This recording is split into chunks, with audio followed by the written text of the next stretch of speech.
like the garden sequence with the pond. garden's cool. Yeah. Hello, everyone, and welcome back to the channel. Today is October 21st. Is our 21st day of our 31 days of Halloween. We have 10 days to go till we're done with this season. That's crazy that we made it this far. Yeah, it's the third season, and we're this close to being the end. I can't believe it. That's pretty cool. It's pretty cool. Thank you all so much for joining us along this entire time. But yeah, today's the 21st episode of our annual 31 days of Halloween, and we're talking about a movie. We're talking about a movie that just is a movie. We're talking about The Haunting. This movie is very interesting. It was very interesting to rewatch. I remember this movie being a lot better than it turned out to be this time around. So we definitely have some things to say. This movie stars Liam Neeson, Catherine Zeta-Jones, and Owen Wilson. And who else was it? Lili Taylor. Lili Taylor. Yes, this movie is interesting. I want to start with the pros of this movie before we get into the cons. Was this a first watch for you, or this most definitely was a first watch for me. So and I believe this movie was a remake of The Haunting 1963 or The Haunting on Hill House.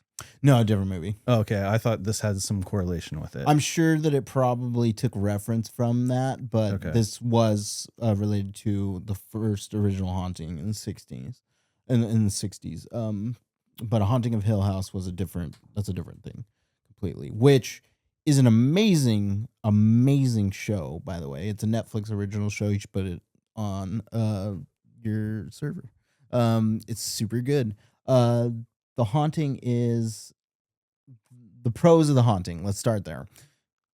The premise is good. I think that I like haunted house movies. I think they're really cool. They're creative, especially if done right. This movie just wasn't done right. But the setting is really cool. The house itself, I thought aesthetically was beautiful and creepy at the same time. Especially like certain settings within the house. I thought some of the shots depicting the house were really, really cool.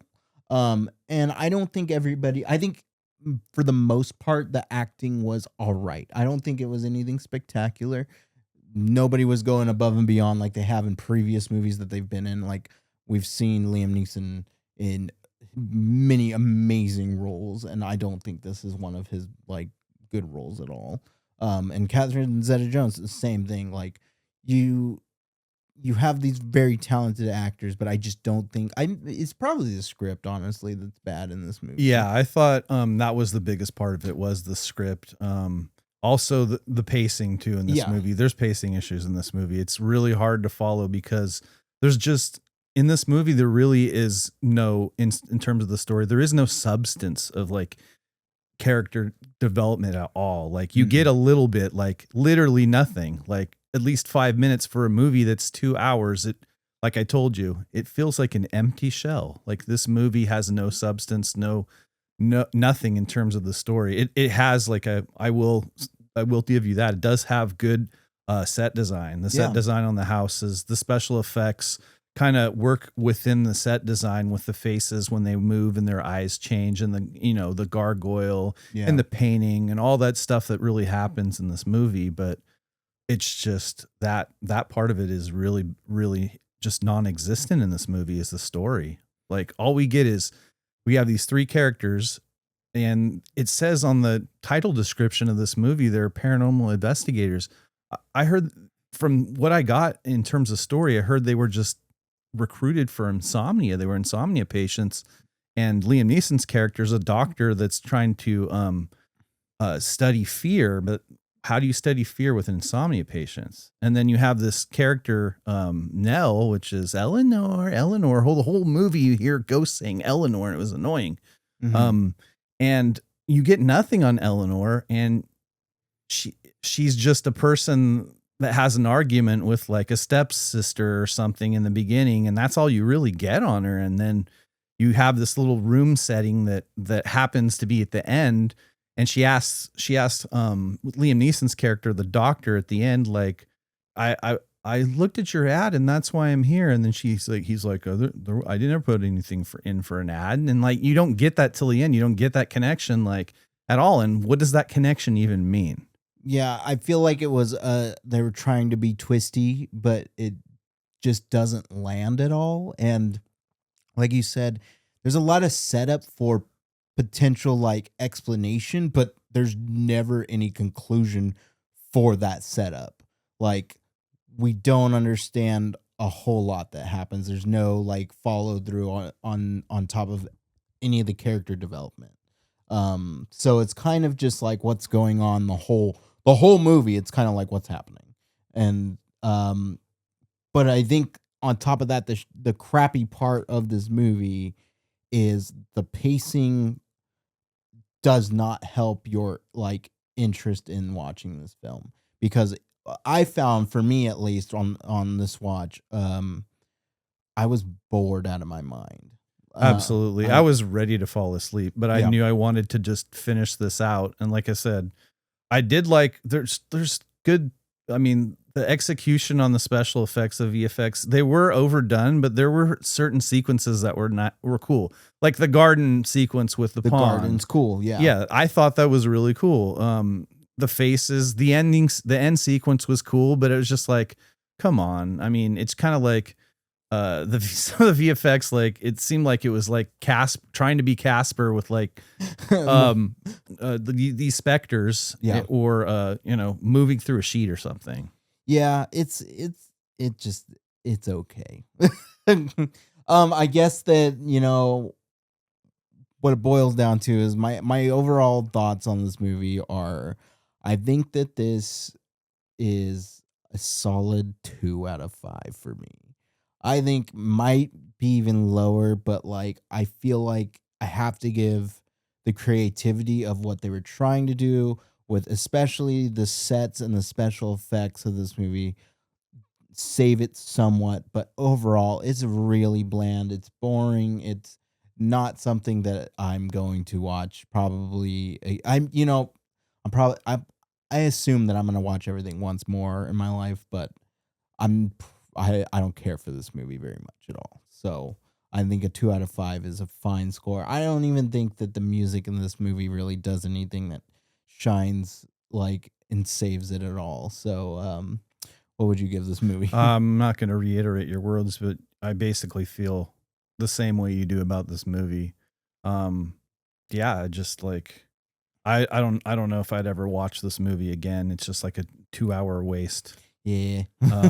Other than that, it just seems like they're just like, even the acting was okay. I'll say it was okay, but I feel like these top tier actors are just here for a paycheck. Literally. That's how I felt. So yeah, I'm alongside you with this. It's just like a 2.5. It's like not worthy of anything else. And that's just being lenient because the VFX are the only thing. Yeah.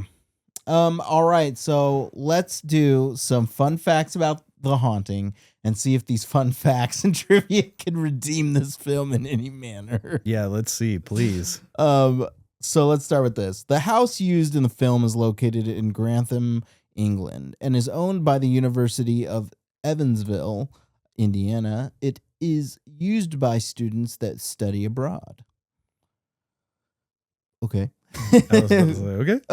Liam Neeson nicknamed Catherine Zeta-Jones the Welsh Gazelle because they repeated a running take time after time and he couldn't keep up with her. Was when they were running around saying, "Nell, where are you, Nell?" They did a lot of that. They did. Stephen King wrote the first draft of the script. When this fell through, he reworked it into Rose Red, which is a good movie. I don't know.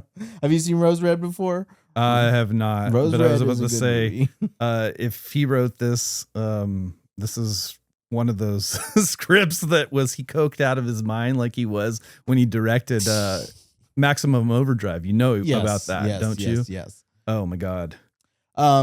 But yeah, he wrote the first draft, so obviously scripts get rewritten time after time by many different people. So the tagline for this movie is "Some houses are born bad." Some movies are born bad. It's this one.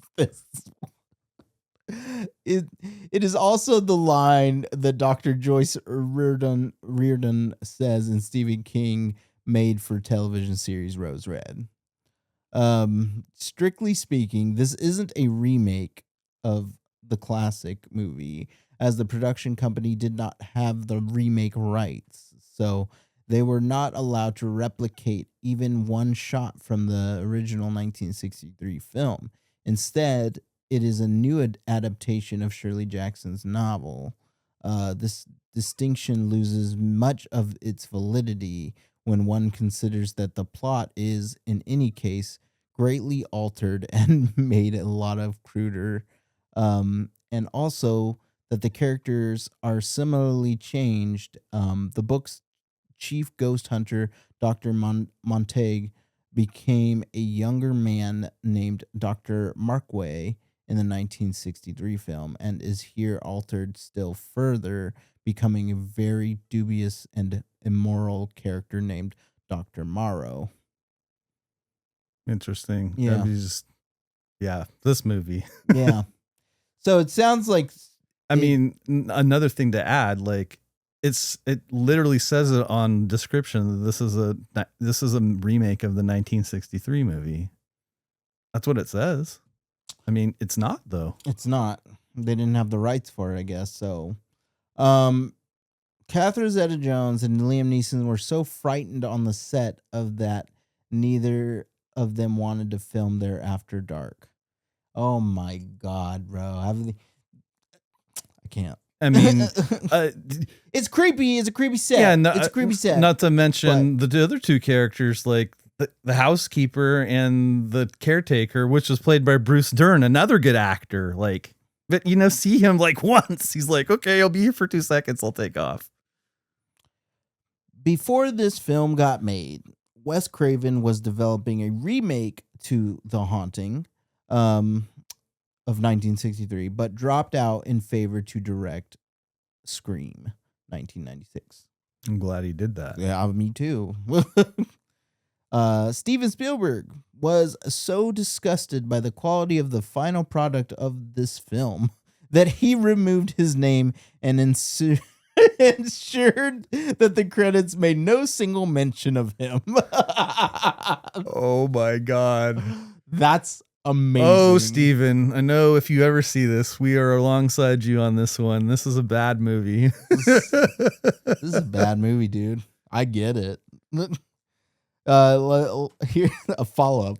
At the time of its release, it was widely rumored that Steven Spielberg either directed some scenes or participated in post-production because he didn't like the rough cut he saw. In a 2022 interview with Collider, Jan de Bont recounted that Spielberg had only done one pickup shoot as de Bont was busy in post-production.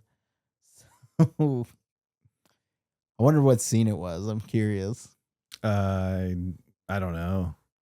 This project was originally developed with Steven Spielberg as the director. However, when Tom Cruise became available to work on Minority Report, which is a freaking awesome movie. Yeah, I was just talking about that movie with Big Nick today. Yeah, Minority Report is so good. You got to go back and visit that one. Yeah, Spielberg swapped that project with director Jan de Bont, who was halfway through pre-production on my Minority Report. Good swap. Good swap. Stephen King is an admitted fan of Shirley Jackson, and her work on The Haunting of Hill House was a big influence on his novel, The Shining. King wrote a draft of the movie, but after numerous changes, he demanded his name be taken off. Cortland Mead, who provided voice work for the children, played Danny Torrance in The Shining. Okay. It's like nobody wanted anything to do with this movie. I don't think these fun facts have any redemption for this movie. Yeah, we're gonna call it right there then, folks. All right, The Haunting. I don't recommend this movie. It's gonna be a waste of your time. So, I mean, according to Steven Spielberg, don't waste your time. Yeah, but according to us, don't waste your time. That's it for today's episode, everyone. Thank you so much for watching, and I hope you liked it. I hope you liked this episode. Hit that like and subscribe button down below. Helps us out a lot. Go over to the Patreon, patreon.com/thecalvincam. Join one of our 3 tiers over there and become a community member. Also go over to our social media platforms like Instagram and TikTok. Follow us over there. We love communicating with you guys in the comments over there. So please go over there. And we'll catch you on tomorrow's episode. Thank you. See you then. It will be better.